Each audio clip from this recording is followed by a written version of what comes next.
देखिए, आज आने में आप लोगों के बीच थोड़ी देरी हो गई क्योंकि बजट चल रहा था और देखना मेरा ज़रूरी भी है क्योंकि मुझे पता था कि आप लोग ज़रूर इस विषय में आप सब लोग पूछेंगे।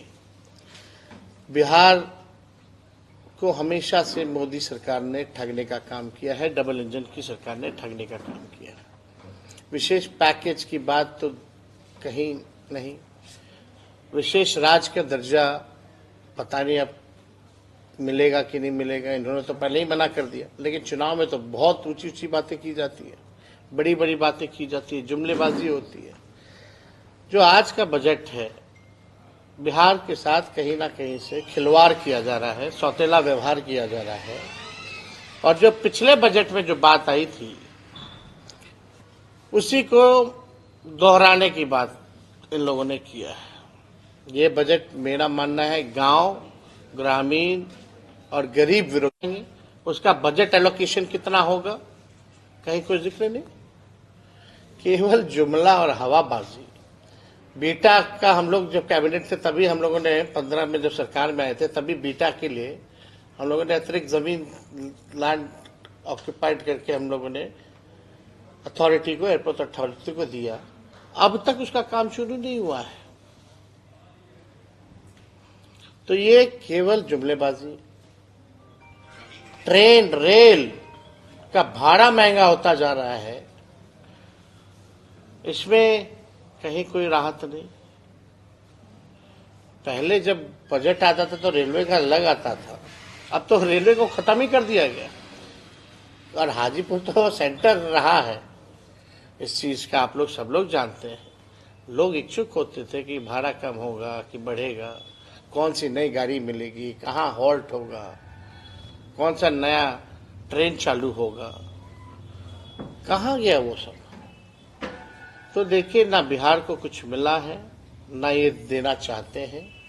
ये केवल जुमलेबाजी है। और बिहार का चुनाव आएगा तो मीठी मीठी बातें होंगी लेकिन काम की बात नहीं होगी। बजट का मतलब नहीं तय कर पा रहे हैं, जो अनाउंस कर रहे हैं घोषणा खाली कर रहे हैं। ये तो वही पुरानी बात है।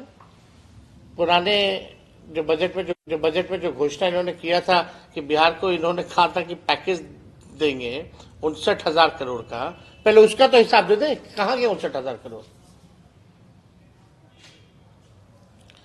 59,000 करोड़ तो पुराने 10 सालों का जो काम गिनाया हुआ उसी को रिपैकेजिंग करके केवल घोषणा इन लोगों ने करने का काम किया, कोई हिसाब किताब नहीं। अब कोई भी चीज बनाना है, करना है तो उसका बजट तय होता है कि नहीं होता। यहां तो कोई बजट तय नहीं है एयरपोर्ट का, ग्रीनफील्ड का। लैंड अक्वायर करना पड़ेगा ग्रीनफील्ड के लिए, उसका समझिए कि कितना दाम होगा, किसानों को कितने मूल्य में वो दाम दिया जाएगा, कुछ तय नहीं है। तो ये पूरा बजट जो है सौतेला व्यवहार बिहार के साथ, बल्कि बिहार के जो मंत्री है, केंद्र मंत्री। और देखिए, चंद्रबाबू नायडू 1 लाख से ज्यादा का पैकेज भारत सरकार चल रही है। मुख्यमंत्री हमारे अचेता अवस्था में है, ताली पीट रहे हैं। क्या हो गया है भाई। अब बिहार की विशेष राज्य के दर्जा बोलते थे पदयात्रा करेंगे, अब कब करेंगे, अब तो देने। तो हम लोग जो है इस बजट जो है केवल खोखला ही इन लोगों ने किया है। तो और कोई अगर आप लोगों का सवाल होगा तो पूछ सकता है। दरअसल संवाद हुआ, मतलब किस तरह की बात हुई, क्या फीडबैक मिला? तो हम तो बता भी किए ना, जो उसी फीडबैक के अनुसार तो हम लोग तो घोषणा कर रहे हैं। उम्मीद रखते थे केंद्र सरकार से जो पेश हुआ है। अरे बिहार गरीब राज्य है, हम लोग लगातार इस मांग कर रहे हैं कि बिहार को स्पेशल पैकेज, स्पेशल स्टेटस मिलना चाहिए। बिहार एक यहाँ एग्रो बेस्ड इंडस्ट्री बढ़िया लग सकता है, उसको लेकर के कोई बातें नहीं है। बिहार में कारखाना पलायन कैसे रोकेंगे, कारखाने कैसे लगेंगे, इन्वेस्टमेंट क्या है, सब तो मोदी जी ने गुजरात को दिया, बिहार को क्या दिया। सब कुछ गुजरात में, सब कुछ गुजरात में, बिहार को ठेंगा। यही काम किया मोदी जी। कोई नया काम बताइए।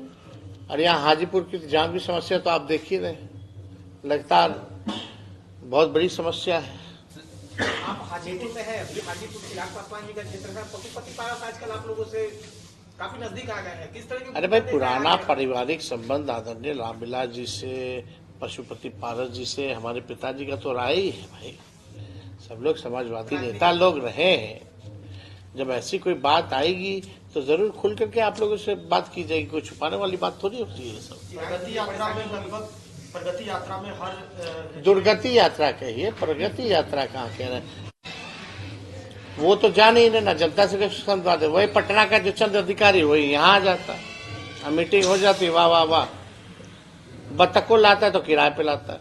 सबसे बड़ा सवाल यह है कि 500 करोड़ लगभग एक जिले को मिलता है, ऐसे अगर बिहार भर की बात कहाँ कौन जिले को मिल रहा है भाई? 2 अरब 25 करोड़ 78 लाख तो मुख्यमंत्री इस यात्रा पे खर्च कर रहे हैं। क्या चीज के लिए कर रहे हैं पता है आपको?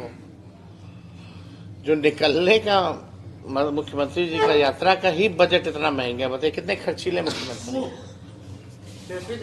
भाई एक आखिरी सवाल, पीएम मोदी ने कहा कि गरीब और मध्यम वर्ग के परिवार के ऊपर है कि लक्ष्मी जी का कृपा बना है। बजट से पहले पीएम मोदी ने यह बयान दिया। क्या पीएम मोदी ने यह बयान दिया है कि गरीब और मध्यम वर्ग के ऊपर लक्ष्मी जी का कृपा बने रहे, ऐसा उन्होंने कहा है, और लक्ष्मी मंत्र भी पड़ा है। क्या बजट से पहले उन्होंने कहा? देखिए, हम लोग तो यही बड़े हुए, हम लोग तो यही प्रार्थना करेंगे कि उनकी आत्मा को शांति मिले, लेकिन कहीं ना कहीं तो लापरवाही हुई है और किसी ना किसी को तो जिम्मेदारी तय होनी चाहिए, किसी ना किसी पे कार्रवाई होनी चाहिए, ताकि भविष्य में एक एग्जाम्पल सेट हो, ताकि भविष्य में ऐसा काम दोबारा ना हो। हम तो नहीं चाहेंगे कि दोबारा ऐसा हो, तो किसी ना किसी की तो जिम्मेदारी तय होनी चाहिए। बिहार के लोग भारी मात्रा में जो है इसमें मारे गए हैं, डेड बॉडी वहाँ फंसा हुआ है। अभी तक कोई पहल बिहार सरकार के लोगों ने डेड बॉडी को कैसे लाएंगे, कैसे उनका अंतिम संस्कार कराएंगे, मुआवजा देंगे कि नहीं देंगे, इस पे किसी मंत्री ने कोई बात कही है? ये डबल इंजन की सरकार है। चलो, मुख्यमंत्री अचेत अवस्था में, एक लोल उप मुख्यमंत्री है और दूसरा जो है बड़बोला है। किसी ना किसी को तो आगे आकर के बोलना ना चाहिए। माई बहन मान योजना के तहत आप महिलाओं को 2500 रुपया देने का काम कर रहे हैं, लेकिन आशा कार्यकर्ता का एक समूह है जो 2005 आशा, ममता, रसोईया, अपेक्षित महसूस आप चिंता मत कीजिए, हम लोगों की सरकार बनेगी।